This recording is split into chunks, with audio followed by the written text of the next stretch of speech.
رحت أروح أنا وشفت أنت حرني ترى أهان مركل وسود داين ننام كل وسود داين aniga markii aniga ay gudoomiye maxkamadda sare la soo qabanay la soo xiray xilkeeni xasaanadeeni waa sidin marka marna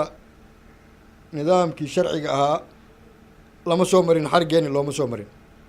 waxaan qaabkaas haddana ugu xirnaa anoo garsoore maxkamadda sare ah xubin guddiga adeega garsoorka ahna garsoore aan anigu magacaabay oo xilka u dhiibay xagga ikhtisaaska qaanuuneedna aanan sharci u lahayn arrinteeda inuu soo fargashto haddana xabsiga ii diray talaabadii labaad ee sharci darrada ah aan kala kulmo xariggii sharci darrada ah taasuu ahaa 9 bilooda waxaan u xirnaa nidaam aanan waafaqsanayn sharcigii oo sharci darro ah xukun ciqaabeed oo igu dhacay male haddana wuxuu soo saaray digreeto uu leeyahay cafis shuruud leh shuruudaha maxaa ka mid aha marka waxaa ka mid ahaa inaanan idaacadaha ka sheegi karin qaabka xariggeyga inaanan sheegan karin wax xil ah oo aan dowladdu hayo inaanan tilmaami karin inaanan sheegan karin hantidaydii sida shaksiga aan u lahaa oo laga qaaday wixii laga filayey inay dowladdu qabato iska daa inay qabatee ama wax usoo dhow qabatee waxay samaysay wax ka daran inay qabato marka qaab cadaaladeedna wax looma maamulin qaabka dib u heshiisiintana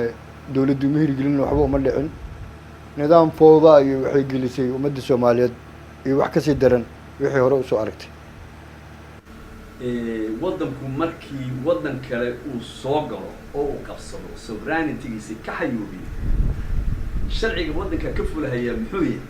marka aan u noqdo muwaadinimadeedii Soomaaliyeed iyo mujtamaceega Soomaaliya aan la galo fikir ahaan waxaan qabaa qaabka ku soo galay inuusan ahayn qaab waafaqsan sharciga inuusan ahayn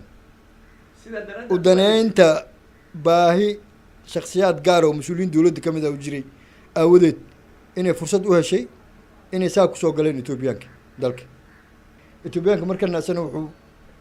fiirsanayay inuu fursad u helo mar uun Soomaaliya in dowladdu isaga dhinaciisa raalli u ka yahay ka soo dhismatay waanu ku guuleystay taas mar haddii uu mas-uulkii ugu sireeyay qaranka uu helay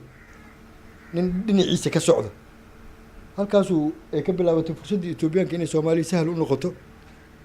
inuu faraha la soo galo inuu lugaha la soo galo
Yeah.